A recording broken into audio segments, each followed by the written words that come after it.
Aloha all, and welcome back to Let's Play Sly 2 Band of Thieves. I'm Paper Mario Guy, and in the last episode, we completed episode 2 by stealing the clockwork wings right from underneath Rajan's nose, forcing him into hiding, but just because he decided to run off and hide does not necessarily mean that we're gonna let him go. However, we actually need to revisit, no, I'll save that for another time. Basically, I collected the clue bottles off screen. I have them recorded and everything, so I'll post it. I just don't know exactly how I'm going to do it, because I don't want to start a new episode with clue bottles. But without having another monologue, let's go to episode 3, The Predator Awakes.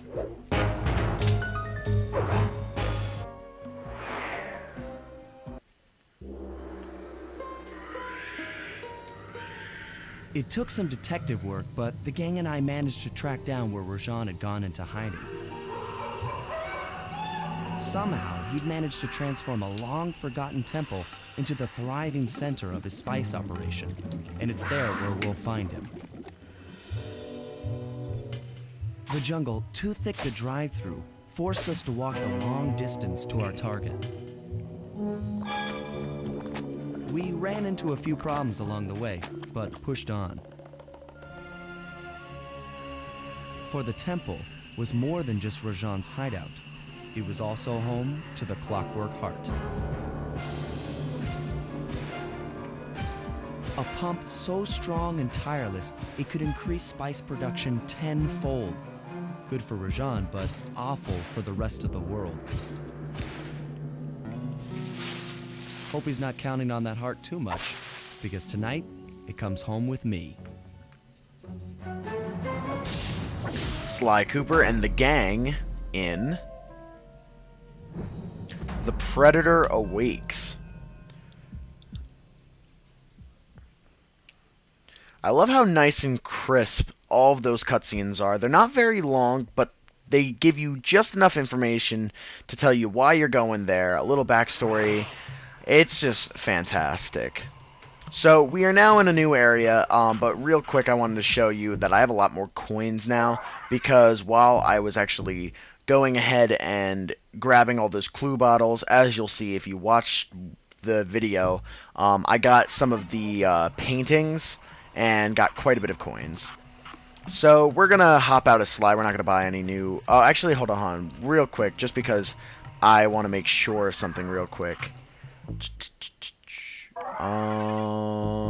No, it's just, do I want this?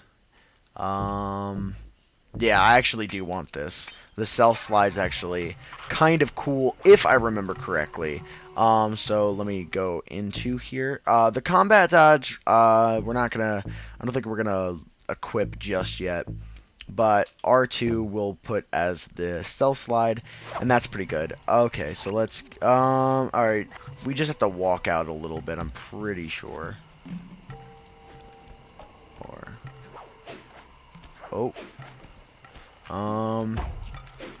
Usually Bentley gives us a objective or somewhere that we need to go. Am I missing? Oh, okay, it's already there. All the way up in the sky past those trees. So let's go over here. So you'll notice definitely some similarities within the enemies of Episode 3.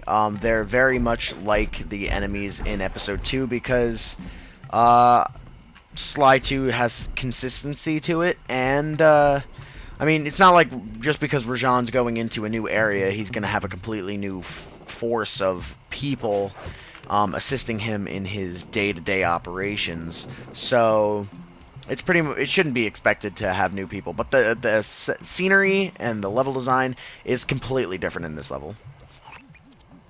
Sneak into the temple and take some recon photos so I can assess the situation. Just be careful. If you get hurt, the nearest hospital is 106 miles from here. According to my map of the area, there should be a hidden passage into the temple behind that waterfall. Nice work, Bentley. I'll take a hidden passage over the front door any day. I feel like there's a lot of things in video games that are hidden behind waterfalls. I can think of a few spots in, in Ocarina of Time. I know there's, in Zora's Domain. I'm pretty sure there's something in Banjo-Kazooie. I don't know. I know in Diddy Kong Racing there's an entire world. So I don't know. I just feel like waterfalls are used pretty frequently in video games as disguise, but I don't really care. I mean, this fits right into the setting, so I'm not going to complain. But Bentley was pretty short and sweet this time. He really didn't give you too much of an explanation. This is kind of the run-of-the-mill stuff. This is the third time doing this, so we should pretty much have a good lockdown on what we're supposed to do. Bingo, you found a spice-growing facility.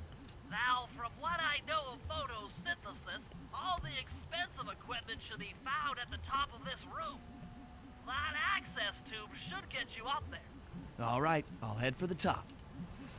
So whereas the other missions were pretty easy in terms of their, getting to the area and the fact that, like, the actual taking of the photos was the main focus, in this particular recon mission, it's a little bit of a challenge to get to the top. Not really. I mean, it's still fairly easy, but they've kind of switched it so, there's a little bit more challenge in actually getting to the photos as opposed to just, getting into a room and taking them without any issue.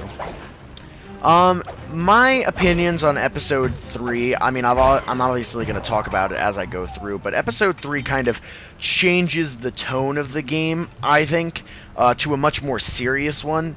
If you've noticed, between Dimitri and Rajan's first area, it's been pretty lighthearted. The gang has really had no true difficulties stealing any of these items from Rajan and Dimitri. It's kind of been like a cakewalk, run-of-the-mill type of thing, where, as, starting Episode 3, we're getting into a lot more, like, dark kind of deeds. And I feel like this is kind of the point in the series where, not only does Sly 2 kind of make a jump to something a little bit more serious in tone, but I think the series as well. The Fiendish 5 was, pretty cool, and, like, facing off against Clockwork and all that was, a huge aspect.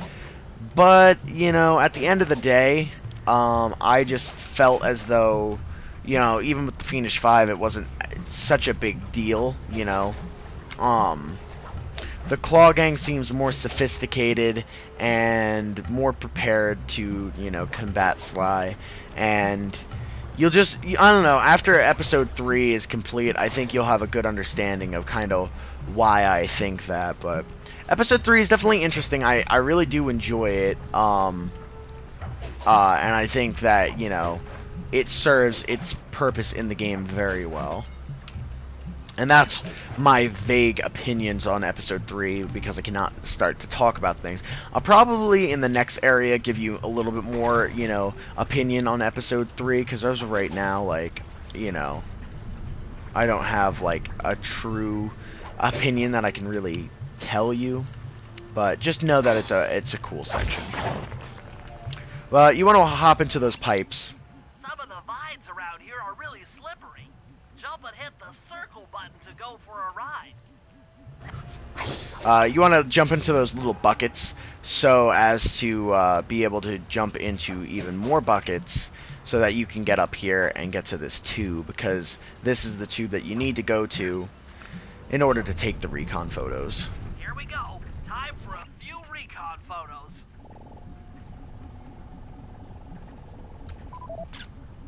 Looks like half of the heart is being used to super irrigate the spice plants.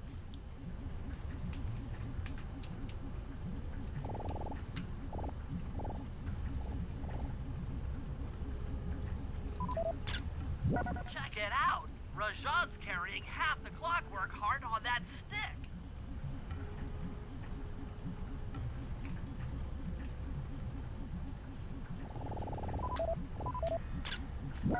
That crane is keeping half of the heart suspended.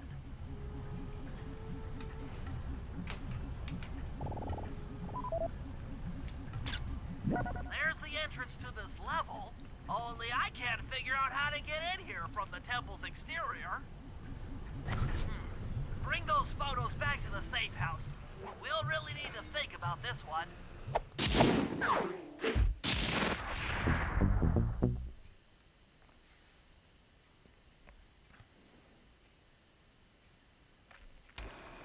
The Clockwork Heart is under some steep security. Heck, Rajan is carrying half of it at all times. To get at the goods, I'll need to gather some more information. Sly will plant a bug in Rajan's office, while I lift the spice operation blueprints off the Spice Lord while he makes his rounds. Unfortunately, while we're collecting intelligence on him, he'll be collecting data on us with an elephant-driven satellite array. Take it out, or he'll be able to intercept all of our communications. So if my words weren't, proof enough of how much more serious this is, their whole tone, their approach to this definitely shows that it's a little bit more serious. And Rajan being punked out once by them is not exactly ready to get punked out again, so things get definitely a little bit more thick and heavy. But I do believe we're going to actually end it off here, because that seems like a perfect spot to stop. And then in the next episode, we'll attack the first set of missions, which are actually pretty fun, I have to say. I like a lot of the missions in episode 3. But we'll get to those in the next episode. So I'm Paper Mario Guy of the KoopaNinjaBros. Thank you very much for watching, and I'll see you guys all next time.